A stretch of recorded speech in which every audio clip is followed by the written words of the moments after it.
이 시간 함께 보실 말씀은 요한복음 19장 28절 한 절입니다.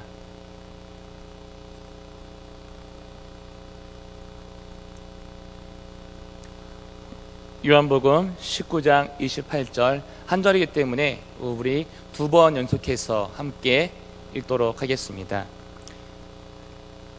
그 후에 예수께서 모든 일이 이미 이루어진 줄 아시고 성경을 응하게 하려 하사 이르시되 내가 목마르다 하신. 한 번 더 하겠습니다. 그 후에 예수께서 모든 일이 이미 이루어진 줄 아시고 이르시되 내가 목마르다 하시니. 아멘.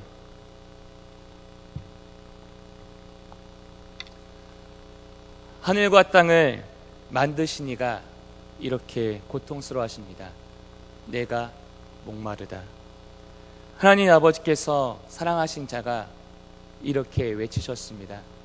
내가 목마르다. 영광의 주께서 한 모금의 물이 절실하셨습니다. 믿어지지 않는 광경이 일어난 것입니다. 내가 목마르다, 이 말씀은 십자가에 달리신 예수 그리스도가 머리를 숙이고 영혼이 돌아가기 직전에 하신 말씀입니다.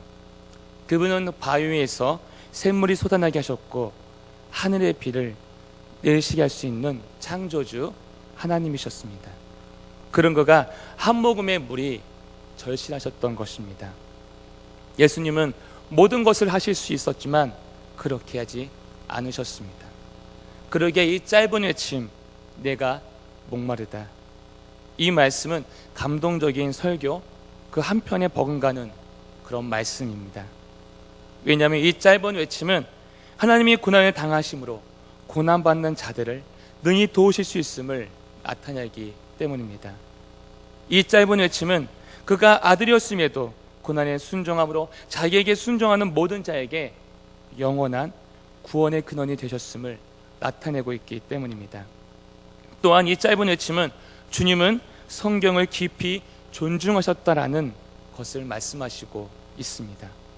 특히 오늘 본문을 보면 그 후에 예수께서 모든 일이 이미 이루어진 줄 아시고 성경을 응하게 하려 하사. 예수님은 이미 성경에 기록된 대로 다 이루셨고 이제 마지막으로 초와 쓸개를 마시는 것만 남으셨던 것입니다.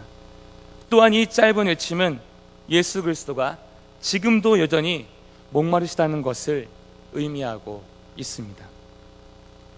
예수님은 지금도 우리 때문에 목마르십니다. 그러기에 예수님의 십자가로 구원받은 우리는 이제 이 주의 목마름을 채워주는 구원받은 자녀로서 살아가야 할 것입니다. 왜냐하면 그분은 갈증을 느끼지 않는 분이셨지만 나 때문에, 바로 우리 때문에 목마름 가운데 거하셨기 때문입니다. 예수님의 이 목마름을 통하여 우리가 알 수 있는 은혜를 살펴보면 첫 번째로 이 말씀은 예수 그리스도가 온전한 인간이 되셨음을 보여주고 있습니다. 어떻게 하나님이 인간이 되실 수 있는 것인가? 이것은 이성으로 믿을 수 있는 영역은 아닙니다. 믿음으로 받아들여야 하는 부분입니다. 분명한 것은 예수님은 온전한 하나님이자 온전한 인간이셨다는 것입니다. 그렇게 우리는 예수님의 이 목마름이 큰 은혜가 되는 것입니다. 왜냐하면 그가 목마름을 느낀다는 것은 우리의 고통까지 경험할 수 있다는 것을 의미하기 때문입니다. 바울이 이렇게 예수님을 고백했습니다. 그는 근본 하나님의 본체시나 하나님과 동등됨을 취할 것으로 여기지 아니하시고 오히려 자기를 비워 종의 형체를 가지사 사람들같이 되셨고.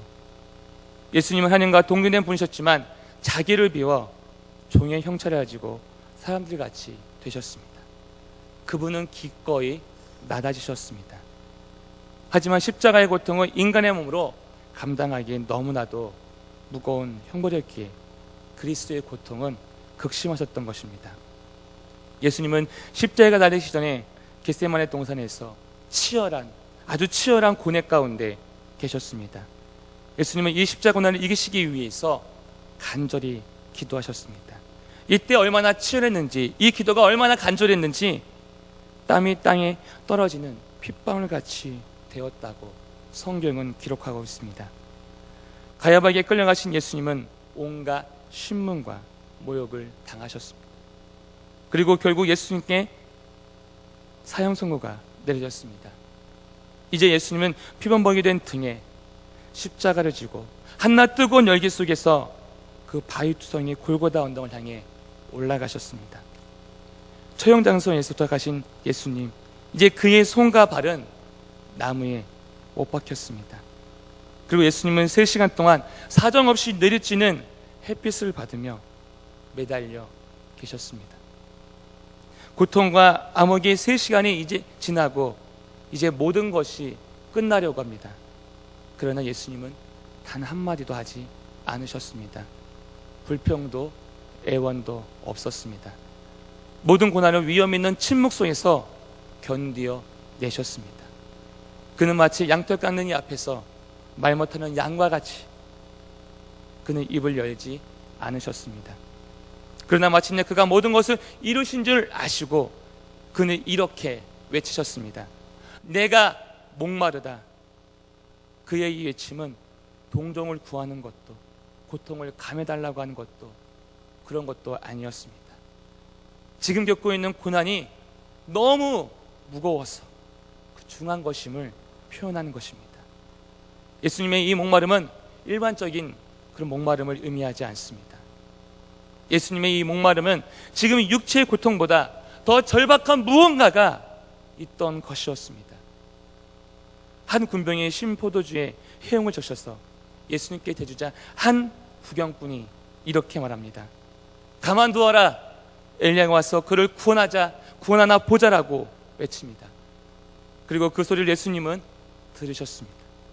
십자가의 그 고통도 괴로운데 영혼의 모욕까지 받으신 것입니다. 한 예를 들어 이 상황에 대해서 예수님의 이 심경에 대해서 설명하면 이렇습니다. 한 모녀지간이 있습니다. 그들은 쇼핑몰에서 옷을 사기 위해서 함께 옷을 고르며 즐거운 시간을 보냈습니다.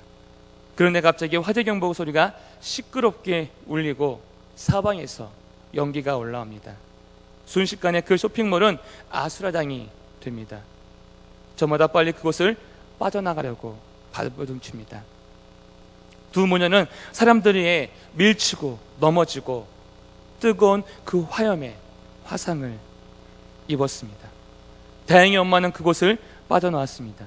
그런데 그 옆에 있어야 할 딸이 보이지 않습니다. 그 순간 아이의 엄마는 다시 들어가서 이 딸을 찾으려고 합니다. 하지만 이미 입구에 불이 붙어 있습니다. 그래도 엄마는 그 딸을 찾기 위해서 불 속에 들어가려고 합니다.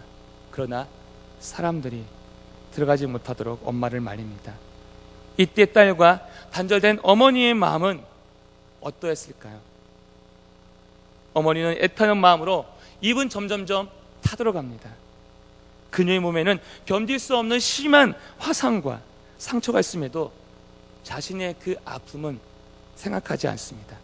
지금은 두려움에 떨고 있을 그 딸만 생각할 뿐입니다. 내가 당장 들어가서 손잡고 나오고 싶고 괜찮다고 말하고 싶은데 딸에게 나아갈 방법이 없습니다. 1분 1초가 하루 같습니다.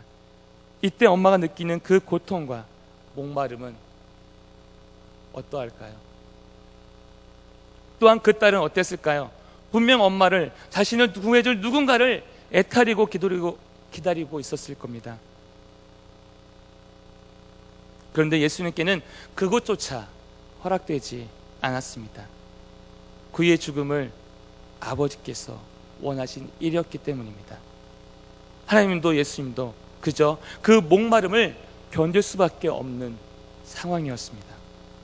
물론 이 목마름과 예수님이 겪고 있는 목마름은 온전히 비교할 수 없습니다. 하지만 세상에서 가까운 관계인 부모와 자녀 간의 단절, 사랑하는 사람과의 단절로 찾아오는 그 목마름과 고통은 우리가 예수님의 그 목마름을 이해하는 데 많은 도움이 됩니다. 바로 예수님이 겪고 있는 이 목마름은 사랑하는 자녀들과 그리고 하나님 아버지와 단절로 오는 영적인 목마름이셨던 것입니다. 우리는 살아가면서 정신적인 이 스트레스가 몸에 어떤 영향을 주는지 이미 잘 알고 있습니다. 잠언서 17장 22절의 말씀에 보면 마음의 즐거움은 양약이라도 심령의 근심은 뼈를 마르게 하느니라. 또한 시편 32편 3절부터 4절의 말씀을 보면 내가 입을 열지 아니할 때 종일 신음함으로 내 뼈가 쇠하였도다. 주의 손이 죄로 나를 누르시오니 내 진에게 빠져서 여름 가뭄에 마름같이 되었나이다. 예수님은 이 3시간 하나님이 외면하신 그 암흑 속에서 맹렬하게 쏟아진 그 진노를 견디어 내셨던 것입니다. 그리고 이제 그 진노를 막 벗어나신 그 순간에 내가 목마르다 외치셨던 것입니다. 이 외침은 막 지난 고통이 얼마나 혹독했는지를 말해줍니다. 예수님의 목마름은 하나님의 맹렬한 진노의 열기가 고난을 받았던 결과였습니다. 그리고 3시간 동안 단절되었던 하나님과 영적으로 다시 나누고픈, 만나고픈 그 열망의 표현이었습니다. 그래서 암흑에서 벗어난 직후 마음을 예수님은 구약의 오래전 선지자를 통해 이렇게 말씀하셨던 것입니다. 하나님이여, 사슴이 시냇물을 찾기에 갈급함같이 내 영혼의 주를 찾기에 갈급하나이다. 내 영혼이 하나님, 곧 살아계신 하나님을 갈망하나니 내가 어느 때 나아가서 하나님의 얼굴을 배울까? 사람들이 종일 내게 하는 말이 내 하나님이 어디 있느냐 하오니 내 눈물이 주야로 내 음식이 되었도다. 예수님이 경험하신 이 목마름은 우리를 향한, 바로 우리를 향한 사랑, 그리고 아버지 하나님을 향한 그 사랑이 함께 묻어 있습니다. 그러므로 우리는 살아가면서 육신과 영혼의 목마름을 경험할 때마다 바로 예수 그리스도를 생각해야 합니다. 그분은 우리를 위해서 기꺼이 육신의 그 목마름을 경험하셨고 사랑하는 아버지와도 단절되셨던 분이십니다. 예수님은 목마르셨습니다. 갈급함이 있었습니다. 하지만 예수님은 그 목마름을 당신의 임의대로 해결하지 않았습니다. 예수님은 하나님 아버지의 뜻에 순종하심으로 그 목마름을 해결하셨습니다. 우리들도 목마릅니다. 우리들은 어떻게 이 목마름을 해결하고 있습니까? 혹시 이 목마름을 해결하기 위해서 불을 애타게 갈망하고 있지는 않습니까? 지치지도 않고 이것저것 끈질기게 쫓아다니면서 세상의 그 즐거움을 찾고 있지는 않습니까? 육체의 목마름을 채우기 위해서 끊임없이 쾌락을 쫓지 않습니까? 왜 우리들은 자신을 만족시키기 위해서 노력하는 것일까요? 그것은 영혼에 뼈아픈 공허가 있기 때문입니다. 우리들은 그 공허를 채우기 위해서 계속해서 세상의 물을 마십니다. 그러나 그 물은 결코 채울 수 없습니다. 그리고 이 세상이 주는 물탱크에는 이런 지을 수 없는 진리의 말씀이 새겨져 있습니다. 이 물을 먹는 자마다 다시 목마르려니만. 그래서 우리들은 여전히 갈증을 느끼는 것입니다. 계속해서 먹지만 갈증은 해결되지 않고 오히려 더 갈증만 심해지는 것입니다. 이 목마름을 해결하는 것은 오직 하나님과 우리를 연결시켜 주시는 바로 예수 그리스도뿐입니다. 왜냐하면 하나님께서 우리를 만드셨기 때문에 하나님의 형상을 닮은 우리는 그분만이 우리를 만족시킬 수 있기 때문입니다. 예수님은 이렇게 우리에게 말씀하십니다. 내가 주는 물을 먹는 자는 영원히 목마르지 아니하리니. 오직 그리스도만이 우리의 갈증을 해결하실 수 있습니다. 영적 목마름을 해결한다면 우리는 예수 그리스도를 갈망해야 합니다. 의에 줄이고 목마른 자는 복이 있나니 저희가 배부를 것이며. 우리의 영과 육이 배부르게 원한다면 예수님께 나아가야 하는 것밖에 없습니다. 2000년 전에 목이 마셨던 예수님은 지금도 여전히 목이 마릅니다. 그때나 지금이나 예수님은 우리들 때문에 목마르십니다. 2000년 전에는 우리의 죄 때문에 목마르셨다면 지금은 우리의 사랑에 목말라 하십니다. 예수님은 핏값으로 산 백성들과 교제하시기를 끊임없이 갈망하십니다. 구속받은 죄인이 그리스도의 마음을 만족시킬 수 있던 것은 너무나도 놀라운 사실입니다. 예수님은 우리와 영적으로 교통하기를 원하십니다. 우리가 예수님과 영적으로 교통하는 것은 내 영혼에 얼마나 복된 것인가 우리는 잘 알고 있습니다. 그러나 내가 주님과 영적으로 교통하는 것이 바로 그리스도께 얼마나 복된 일인 것을 우리는 알지는 못합니다. 그런데 이것은 사실입니다. 예수님과 우리는 이런 관계입니다. 보고 있어도 보고 싶은 그런 간절한 관계입니다. 요한복음 4장에서 예수님은 한 여인에게 물을 좀 달라 말씀하셨습니다. 하지만 예수님은 그 물을 마시진 않았습니다. 그런데 예수님의 그 목마름은 해결되셨습니다. 바로 사마리아 여인의 구원과 믿음의 고백으로 예수님의 목마름은 해결되었던 것입니다. 또한 요한계시록 말씀해 보면 볼지어다 내가 문 밖에 서서 두드리노니 누구든지 내 음성을 듣고 문을 열면 내가 그에게로 들어가 그와 더불어 먹고 그는 나와 더불어 먹으리라. 예수님은 우리와 함께 먹고 마시는 것으로 그의 갈증을 해결하시고 있습니다. 우리와 교제하는 것만으로 예수님은 갈증을 해결하십니다. 우리는 그분의 목마름을 해결하기 위해서 다음의 말씀을 기억해야 할 것입니다.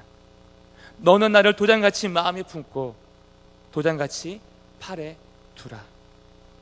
우리가 예수님을 마음에 품고 그 마음을 지킬 때 우리는 예수님의 그 목마름을 또한 우리의 목마름을 해결할 수 있습니다.